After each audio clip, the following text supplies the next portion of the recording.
پاکستان کے لیے $80 کروڑ کی فوجی امداد معطل کرنے کا امریکی انتظامیہ کا فیصلہ دونوں ملکوں کے تعلقات کی نوعیت کے بارے میں کیا ظاہر کرتا ہے؟ امریکی دفتر خارجہ کے پاکستان آفس کے جان سپائکرمن. This is part of an ongoing conversation that we're having with Pakistan. یہ پاکستان کے ساتھ جاری گفتگو کا حصہ ہے. جیسا کہ آپ جانتے ہیں کہ پچھلے 6 سے 8 ماہ میں کچھ واقعات کی وجہ سے پاکستان سے ہمارے تعلقات کچھ مشکل مراحل سے گزر رہے ہیں. ان واقعات کی سنجیدہ نوعیت اور پاکستانی عہدیداروں کے ساتھ ہماری سنجیدہ گفتگو کی وجہ سے ہمیں اپنی امداد اور اس کے استعمال کے بارے میں سوچنے کا وقت چاہیے، اور واشنگٹن میں اس وقت جو ماحول ہے اس کو بھی مد نظر رکھنے کی ضرورت ہے. پاکستان اور امریکہ کے تعلقات گزشتہ کچھ ماہ کے دوران ریمنڈ ڈیوس کیس سے لے کر ایبٹ آباد میں اسامہ بن لادن کی ہلاکت اور پھر پاکستان سے امریکی فوجی ٹرینرز کو واپس جانے کے حکم تک سفارتی لحاظ سے ایک مشکل دور سے گزر رہے ہیں. امریکی دفتر خارجہ کے پاکستان آفس سے منسلک جان سپائکرمن کہتے ہیں کہ اقتصادی دباؤ کی وجہ سے امریکی انتظامیہ چاہتی ہے کہ کانگریس سے پاکستان کے لیے مزید رقوم کی درخواست کرنے سے پہلے پاکستان امریکہ تعلقات کا جائزہ لیا جائے. لیکن کیا فوجی امداد معطل کرنے سے ایسا ممکن ہو سکے گا؟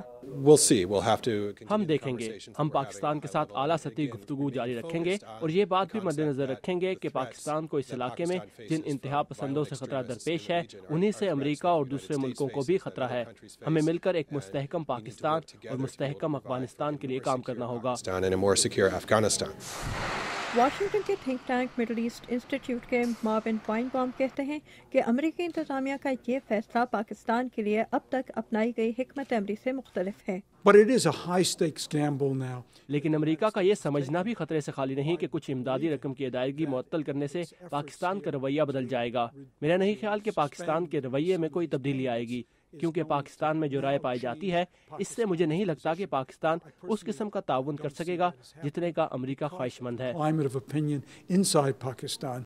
لیکن ان کا کہنا ہے کہ فوجی امداد کی معطلی سے پاکستان امریکہ کے فوجی تعلقات کے دوسرے پہلوؤں پر کوئی اثر نہیں پڑے گا. For example, the مثال کے طور پر جن F-16 طیاروں کا پاکستان نے آرڈر دیا تھا وہ آرڈر پر ہیں، اس پر کوئی اثر نہیں پڑا ہے. یہ قیمتی اشیاء ہے. جس امداد کی ہم بات کر رہے ہیں اس کا بیشتر حصہ تو ویسے بھی معطل کیا جا رہا تھا کیونکہ پاکستان نے یہ فیصلہ کیا تھا کہ اسے ٹرینرز نہیں چاہیے، اور پاکستان بہت سے ان پروگراموں میں بھی حصہ نہیں لینا چاہتا تھا جو امریکہ فراہم کر رہا تھا، خاص طور پر تربیت کے شعبے میں. جو رقوم استعمال نہیں ہونی تھی انہیں فراہم کرنے کا کوئی مقصد ہی نہیں تھا.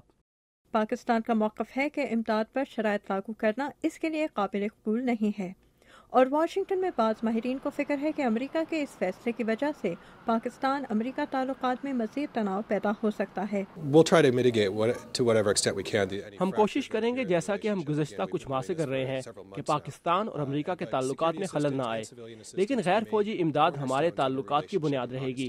ہم انتہا پسندی کے خلاف لڑنے کے لیے پاکستان کی قابلیت اور صلاحیت بڑھانے میں امداد فراہم کرتے رہیں گے، کیونکہ اس سے پاکستان میں تحفظ مستحکم ہوگا، علاقے میں سیکیورٹی کی صورتحال بہتر ہوگی جس میں امریکہ اور پاکستان دونوں کو دلچسپی ہے.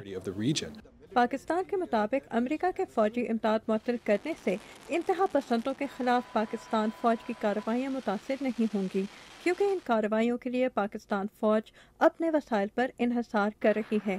Amna Khan, Urdu VOA، Washington.